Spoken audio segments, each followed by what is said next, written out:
Hello there, this is Yash Kumar Verma, and in this particular video I'll be walking you through the services folder that we have, which describes all the services that we are using in the simple role-based access control prototype. Now once you open the services, you will see that there are a list of folders that we have. Each of these represent a service that we have written. So the first one is the util service, which is just a response transformer. So as you would have seen in the routes, any route file, I'll open a route file for you.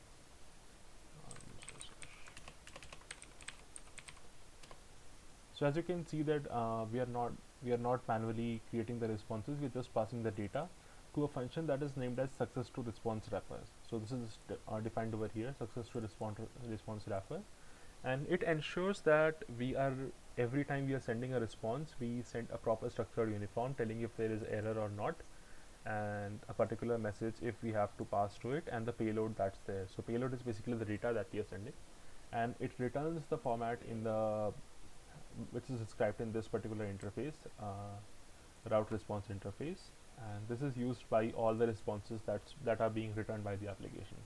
So it does not matter if one particular controller or one particular module or some another module is returning the response. The user, the clients that we have, will always receive a very structured response. Now the second service that we'll be talking about is I'll skip the seeding part because that's not complete as of now, the role service. So there's a complete video explaining the role service, explaining the definitions that we have. So I'll not dive into details of how these definitions are being defined. All I can say in this one is you can just extend these like dot read any, and then it has a very rich API that you can see that we can grant, we can inherit. There are particular features like creation, deletion, updation, and as you can see over here, like deny, grant, and everything. So, and there's also inheritance in this, so you can extend the previous roles and continue the rights onto the oncoming definitions that you do. All right. Now the next file in this particular service was the types.ts. I've explained the reason for not using directly strings whenever we are calling any role. The reason for that is that creates a chance of creating a typo, because every time writing visitor or user or moderator or admin, and in a big application when we are building, it can become sometimes very complex because a simple typo can be really hard to debug. And this allows us, because if we do a typo in any of the keys, then we'll get an undefined behavior. Now the third function is the resolver.ts. The resolver.ts ensures that if any user comes in, if any request that comes in, then now this request is important from Express, which means that this request represents any incoming request that is coming, right? So what we are doing in this is, if the cookies do not exist, then what we are doing is we are assigning them the role of a visitor. If they're not logged in, then they're a visitor in the site. Now just in case if they're logged in and they don't have a property of the user in the cookie, if they don't have the property of role in the cookie, maybe the cookie is tampered or something. So just like a corner case, what we are doing over here is we are assigning any tampered cookie as the role of a visitor, right? And then the final one, if the cookie exists and they have a role property, then whatever the role property is, we are returning that. So resolver ensures that we are always returning either a visitor, or if the user is authenticated, then we are returning the role that they are assigned. Now moving on to the next one, that's the logger. Now there's not much to discuss in the logger.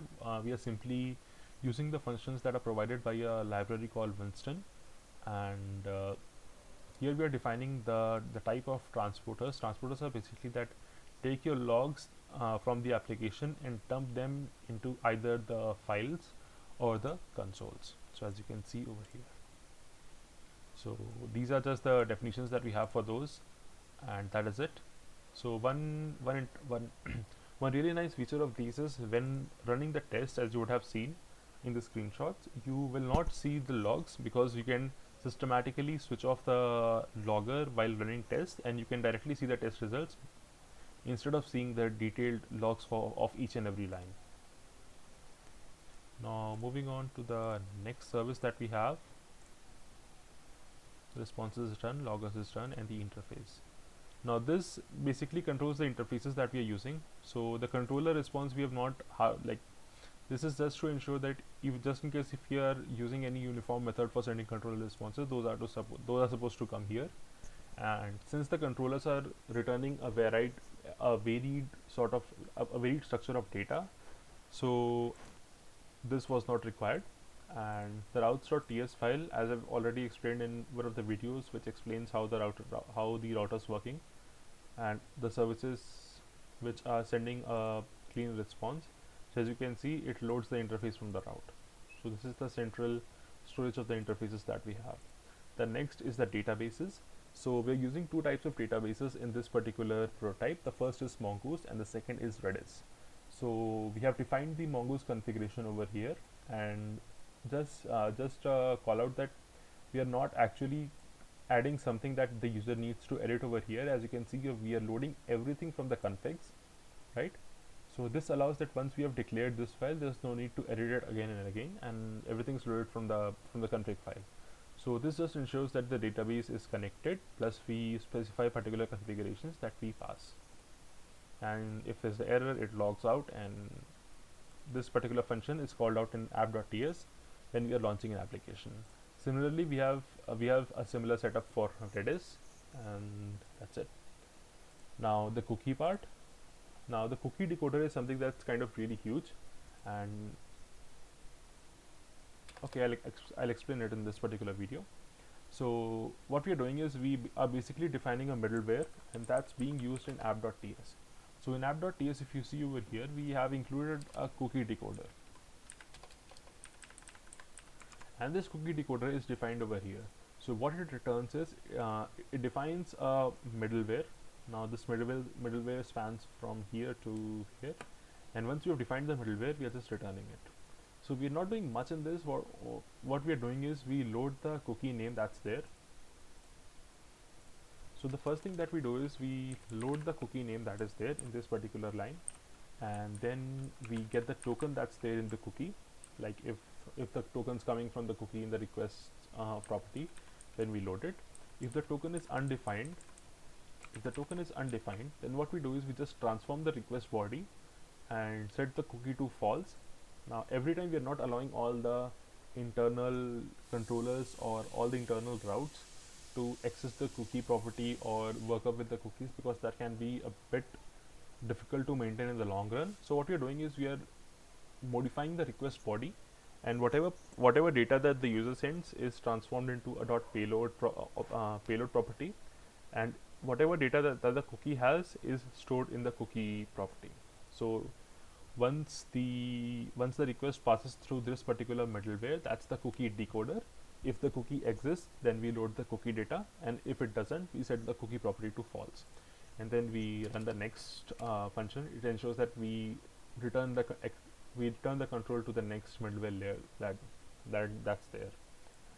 Now if the token does not exist, which means if the cookie does not exist, we have handled that case. But what if the cookie exists? Now if the cookie exists, then what we are doing is we check if it's a valid cookie.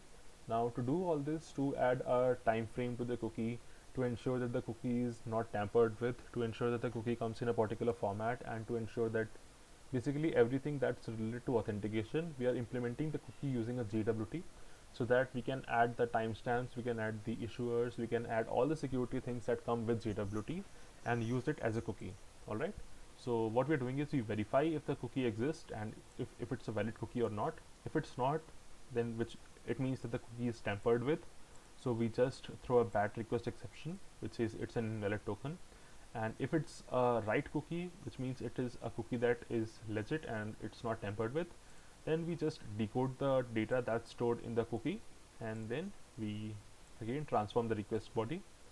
As you can see, the payload contains the request body that was initially there, and the cookie will contain the decoded data. And just in case if there's any error in the above functions, because JWT library sometimes throws error if the function is not valid or the decoding fails, so we just say that the payload was this and the cookie does not exist. Now we export this particular middleware and it's being called over here. You see cookie decoder. Now the cookies are discussed and the final part is the cache. Now I'll be explaining the cache service a bit in detail because that was a completely different task and it required significant engineering to get it done. So that deserves a completely separate video. Now I have left the discussion of services in the modules. So I'll quickly walk you through the services file.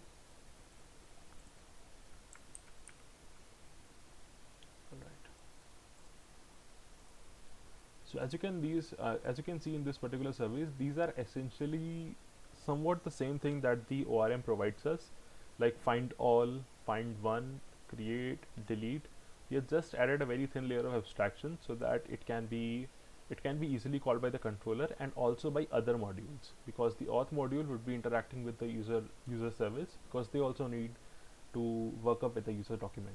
Now the only reason for declaring a particular file for services is first so that we have somewhat control over who accesses the user model, because we do not want each and every module to interfere with different modules. I'll present it in a better way.